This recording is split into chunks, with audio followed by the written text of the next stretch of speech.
The Ma'areen was a herbivorous race sharing many of the characteristics of a Terran sheep, their wool being a prized commodity on the galactic stage.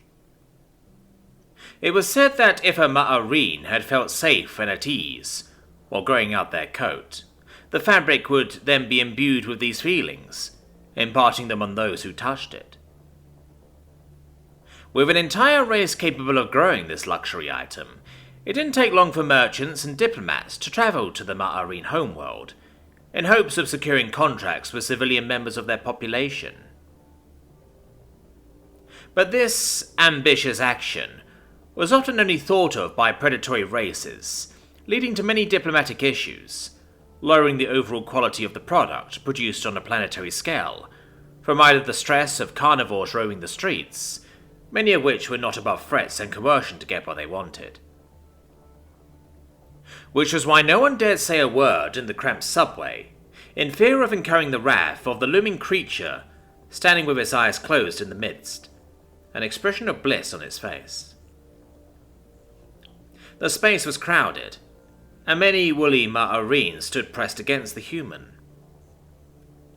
Humans, or Terrans, were a new addition to the galactic community, but quickly distinguished themselves for an unnatural affinity for violence. There were plenty of other races, stronger or endowed natural weapons, like claws or sharp teeth, something which the humans lacked.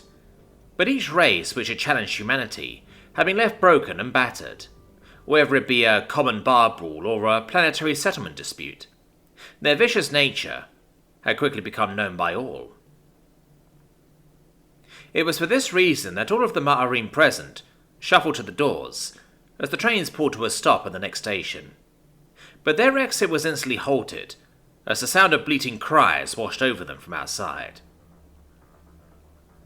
A Nokin, a reptilian race, stood over a fallen Ma'areen mother and her child, his voice box chastising the Ma'areen for not looking where she walked, his body language threatening leaving no doubt it had intentionally bumped into the mother. It began speaking of its own injury and distress off from physical impact, before demanding the mother's wool as compensation, flashing its rows of sharp teeth for good measure. It was at this point that the Ma'areen, looking on, frozen in fear, were carefully but forcibly moved out of the way, as the human charged forward, grabbing the Nokin by the neck, slamming it into the wall of the underground station using its momentum. The Nokin gasped in pain and clawed at the hand holding its throat, drawing red blood as it cut the skin, but the human simply squeezed, and the Nokin instinctually stopped and looked up wide-eyed in fear. "You leave this planet tonight," the human demanded, with a growl and fire in its eyes, before releasing the grip it had on the Nokin, causing it to fall to the floor. People held their breath as the human stalked towards the Ma'areen mother and child, but looked on in shock as it knelt down beside her, tearing off a piece of its own clothing to creating a makeshift bandage to cover the mother's scraped knee. "Are you all right, ma'am?" the human asked, in a surprisingly soft tone. The mother speechlessly nodded yes and tried to stand, but winced as she tried to place her weight on her leg. The human didn't hesitate, as it scooped her up into its arms and carried her to a nearby bench. "Where are you going?" the human inquired. 12th station," the small child answered innocently, unaware of any danger besides the Nokin now chased away.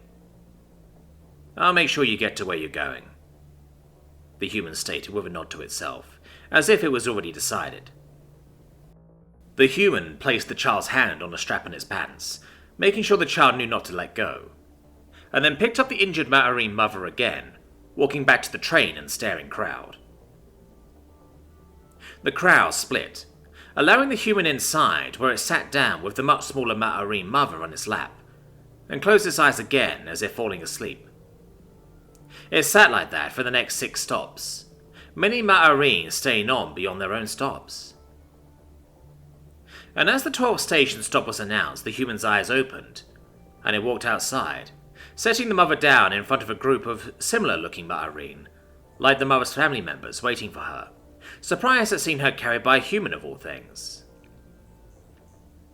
As the mother explained the events that had transpired to the worrying family members, the human crouched down to the young child, and his low voice carrying far enough to be heard by the onlookers.